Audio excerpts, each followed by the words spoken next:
कल हम गए थे बहरिया टाउन के विज़िट पर। बहरिया टाउन जो बना हुआ है उसके अंदर तो हम विज़िट करने नहीं गए थे। वहाँ ज़रूर हमने थोड़ा बहुत मूव किया था, देखा था, मुख्तलिफ एरियाज़ उसके देखे। लेकिन हमारा जो कल का विज़िट था वो सिर्फ ये था कि बहरिया टाउन जो एक्सपैंड हो रहा है, जो आगे चल रहा है, उसकी जो एक्सटेंशन हो रही है वो कहाँ तक हो रही है, वो ज़मीन किसकी है। क्योंकि लोकल लोग जो हैं, वहाँ के मकामी लोग हैं, वो ये एतराज़ करते हैं कि उनकी ज़मीनों पर कब्ज़ा किया जा रहा है। और दूसरा एक एतराज़ ये भी है कि वहाँ जो नेशनल खीरथर पार्क है या वहाँ की जो वाइल्ड लाइफ है उसे बहुत ज़्यादा नुकसान पहुँचाया जा रहा है। नेशनल खीरथर पार्क की जो ज़मीन है वो प्रोटेक्टेड एरिया है, वहाँ कोई इस तरह की कार्रवाई नहीं हो सकती है, ना कंस्ट्रक्शन हो सकती है, ना ही कोई और प्रोजेक्ट हो सकता है। वहाँ मकामी लोगों से भी मिले और हमने खुद भी देखा वहाँ क्या सूरत हाल थी।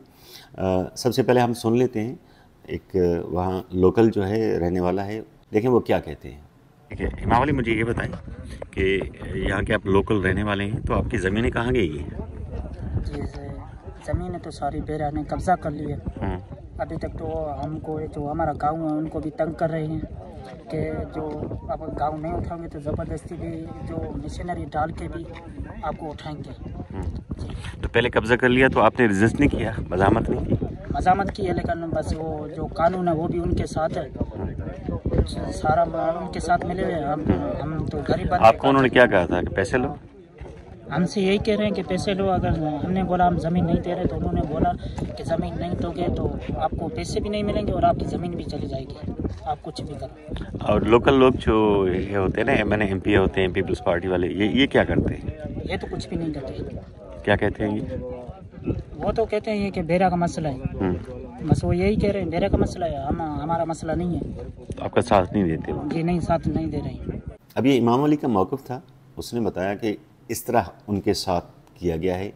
ये एक फैक्ट है कि बहरिया टाउन के जो ऑनर हैं मलिक रियाज, उसकी पूरी हिस्ट्री रही है। पेशावर से लेकर कराची तक जितने भी उन्होंने प्रोजेक्ट बनाए हैं, उस प्रोजेक्ट के जो ज़मीन थी वहाँ जिन लोगों के पास पहले थी, या सरकारी थी या लोग अपनी उनकी ज़ाती प्रॉपर्टी थी, उन सब लोगों की शिकायत है कि उन्हें एक राइट जो मुआवजा मिलना चाहिए था वो नहीं दिया गया।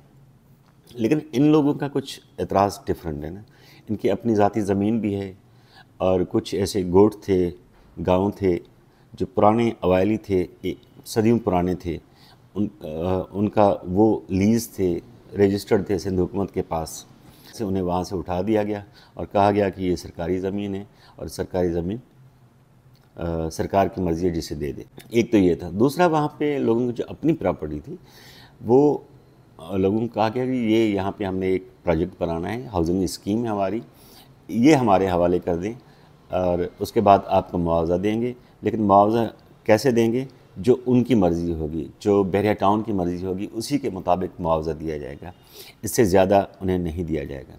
लोग कहते हैं कि जी उनकी प्रॉपर्टी अपनी, उन्होंने इनकार किया कि हम नहीं सेल करना चाहते, लेकिन ज़बरदस्ती धमकाया गया, डराया गया कि जी ये आप अगर नहीं देंगे तो हम वैसे ही कब्ज़ा कर लेंगे, फिर आपको ना पैसे मिलेंगे और ना ही आपको ज़मीन मिलेगी।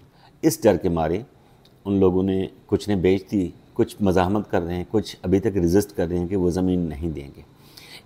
और साथ ही उन्होंने लोगों ने ये भी बताया कि उन्होंने जो उनके एमएनए एमपीएस हैं सारे वो पीपल्स पार्टी के साथ थे, क्योंकि ये सारी सिंधी पॉपुलेशन है और यहाँ तो सिंधी पॉपुलेशन के लिए मजबूरी है कि वो किसी और को वोट नहीं दे सकते, क्योंकि उनके मुकाबले में कोई सियासी जमात इतनी स्ट्रांग है नहीं और ना ही कोई ऐसी सियासी जमात जो जिस पर लोग ट्रस्ट करें पीपल्स पार्टी के अलावा उन्हें वोट दें, वहाँ वो है नहीं।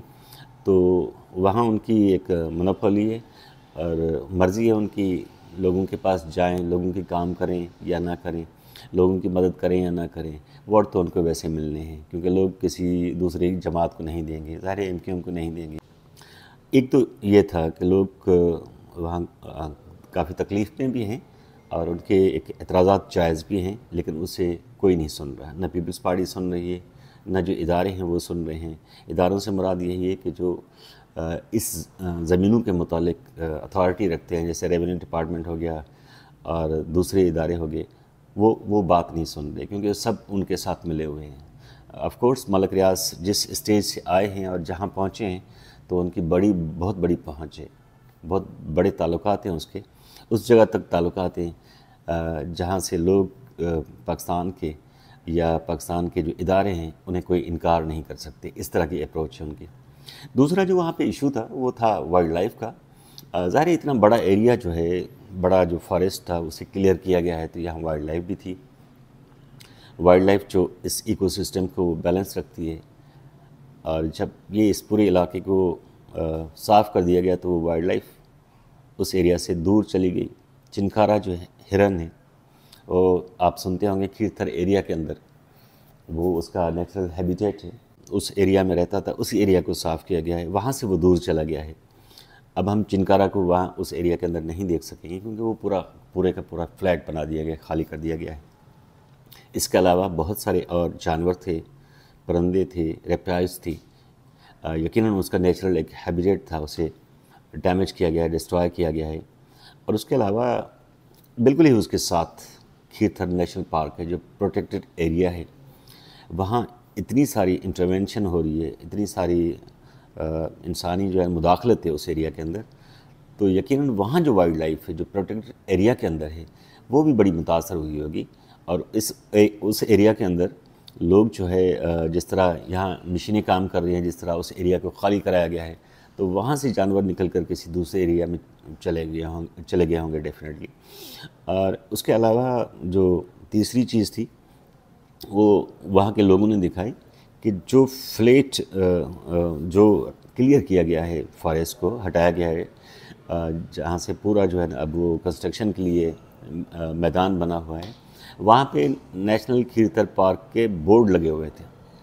और बोर्ड जहाँ लगे हुए थे, ऑफ कोर्स इससे पहले उस पूरे इदारे ने, वाइल्ड लाइफ ने सोच समझ कर ये बोर्ड लगाए होंगे और वहाँ बताया गया कि ये प्रोटेक्टेड एरिया है, यहाँ एक वाइल्ड लाइफ का नेचुरल हैबिटेट है, इससे आगे आप नहीं बढ़ सकते।